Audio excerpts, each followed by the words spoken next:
దీన్ని కూడా అమలు చేసినట్టు పైకి పంపించినట్టు ఫార్వర్డ్ చేయండి.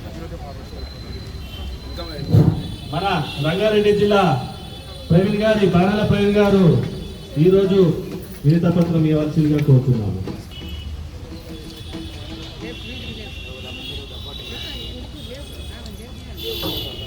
జనతా పార్టీ రంగారెడ్డి జిల్లా అర్బన్ దళిత మోర్చా ఆధ్వర్యంలో మరి ఈరోజు కర్నూలు డివిజన్లో ఉన్నటువంటి మండల కార్యాలయంలో మనం ఈ యొక్క కార్యక్రమం నిర్వహించుకుంటున్నాం.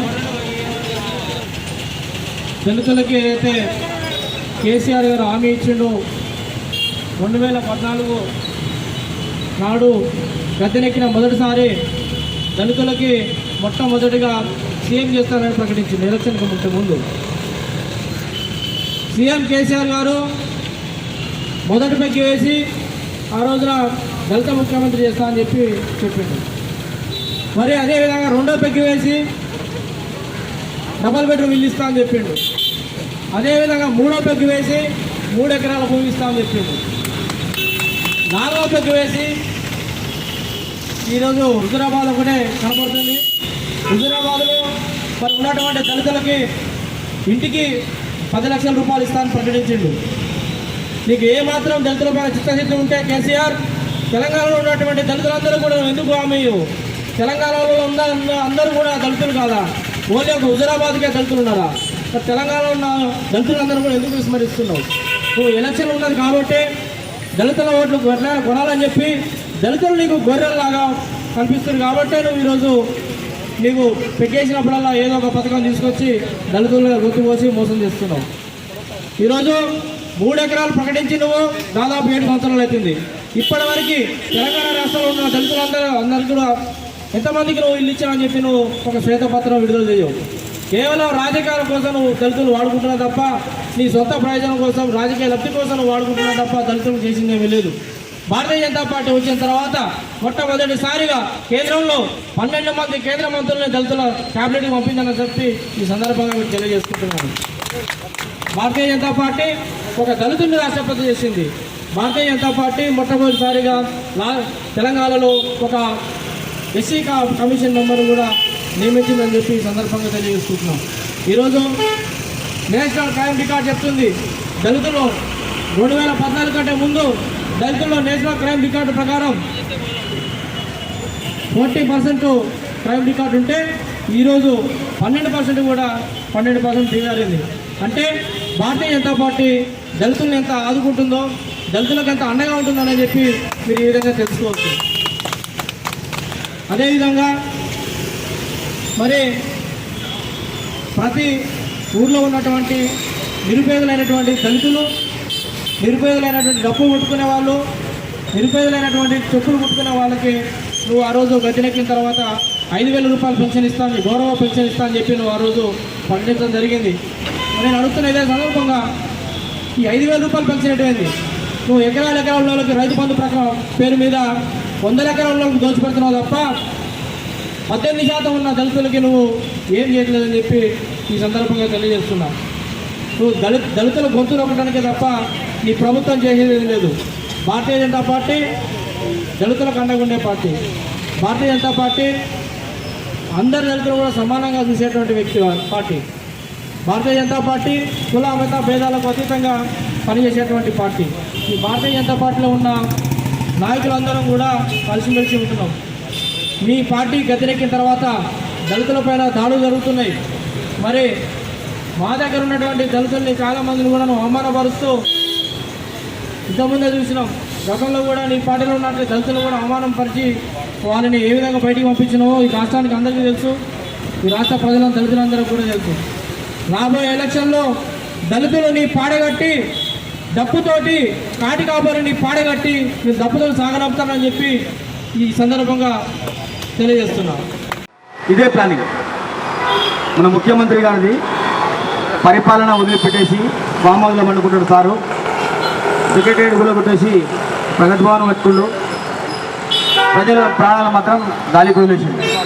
ఈరోజు కరోనా పాండమిక్ సిచ్యువేషన్లో ఎంతోమంది మనుషులు పిట్టెల్లా రాలిపోతున్నా కానీ ఫామ్ హౌస్ కదలని ముఖ్యమంత్రి అంటే మన కేసీఆర్ గారు అని చెప్పి ఈ సందర్భంగా చెప్తూ ప్రజలతోటి ఓట్లు వేయించుకొని గెలిచిన ముఖ్యమంత్రి అయినావు. 7 సంవత్సరాల కాలంలో ఇలా ఎస్సీ ఎస్టీ బీసీ మైనార్టీ విద్యార్థులైతేనేమి ఉద్యోగస్తులైతేనేమి ఈ డబ్బులు కొట్టుకుంటోళ్ళు, చెప్పులు కొట్టుకుంటోళ్ళు, ఈ కాటి కాపర్లు, చిన్న చిన్న పనులు చేసుకుంటోళ్ళు, సెక్యూరిటీ గార్డులు, వాళ్ళకు పని లేక పని దొరకక ఆకలితో అలమటిస్తూ అడుగడుగున తీవ్ర ఇబ్బందులకు గురవుతున్నటువంటి సందర్భంలో మీరు మాత్రం ఫామ్ హౌస్ బయటికి రాలే. ఎవరికి ఏం ఉపయోగం లేకుండా అయిపోయింది.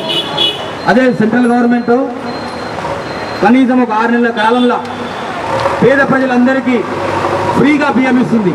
మన నరేంద్ర మోడీ గారి నాయకత్వంలో పేద ప్రజలందరికీ ఫ్రీగా బియ్యం పంపిణీ చేస్తున్న ఒకే ఒక్క ప్రధాని మన నరేంద్ర మోడీ గారు. ఈరోజు రాజు బాగుంటే రాజ్యం బాగుంటుంది అనే సామెత ప్రకారం ఇలా కేసీఆర్ గారు ఫామ్ హౌస్ ఎప్పుడైతే ఇచ్చిపెడతారో ప్రజా పరిపాలన ఒక గాడి మీద పడుతుందని చెప్పి సందర్భంగా తెలియజేస్తున్నాను.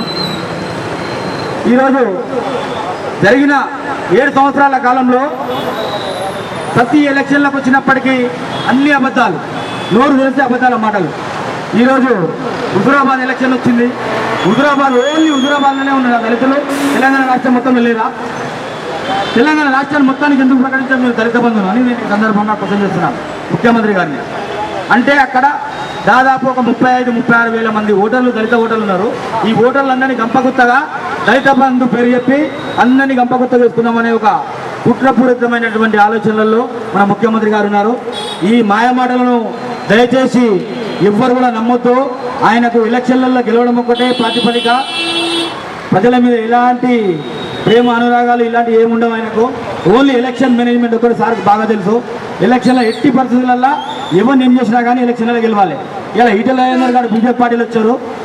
ఆయనను మనం అందరం కలిసి మన దళిత సోదరులందరూ ఎస్సీ ఎస్టీ బీసీ మైనార్టీలు ప్రతి ఒక్కరూ పేరున ప్రతి ఒక్కరూ ఈటెల రాజేందర్ గారికి కమలం పువ్వు గుర్తుకు ఓటేసి ఈటెల రాజేందర్ గారిని గెలిపించవలసిందిగా కోరుకుంటూ ఈరోజు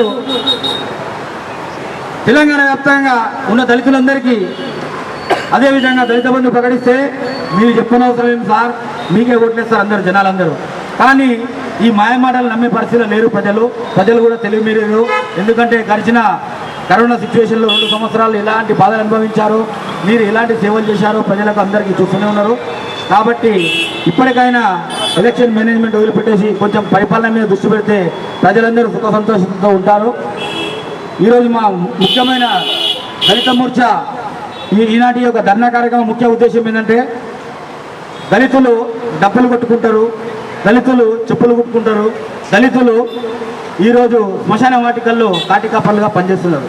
వీళ్ళను ఎలాంటి సందర్భంగా కూడా ఆ రోజు తెలంగాణ ఉద్యమంలో ముందు నిలబడి డబ్బులు కొట్టి ముందు నిలబడి ప్రజలతోటి మమేకమై పాటలు పాడుతూ ఆటలాడుతూ ఊరూరా పల్లె తిరుగుకుంటా ప్రజలందరినీ ఏకం చేసినటువంటి చరిత్ర మా దళిత కళాకారులని సందర్భంగా చెప్తున్నాను. కాబట్టి దళితులను విస్మరిస్తే ప్రపంచంలో రాజ్యాలే కోల్పోయినాయి సారు. దయచేసి మమ్మల్ని విస్మరించకండి, మమ్మల్ని మాయమాటలతో బుజ్జగించకండి.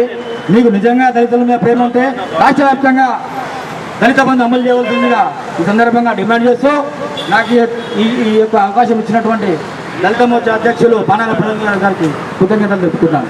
భారత్ మాతా కీ, భారత్ మాతా key, Bharatiya Janata party, Bharatiya Janata party.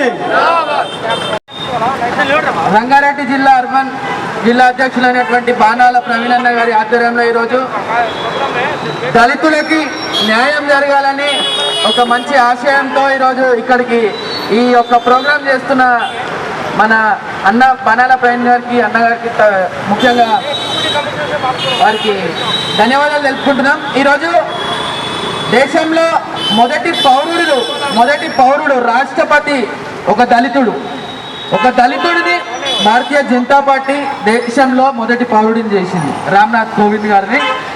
అటువంటి దళితులకి ప్రతి దగ్గర కూడా న్యాయం చేస్తున్న పార్టీ కేవలం భారతీయ జనతా పార్టీ మాత్రమే.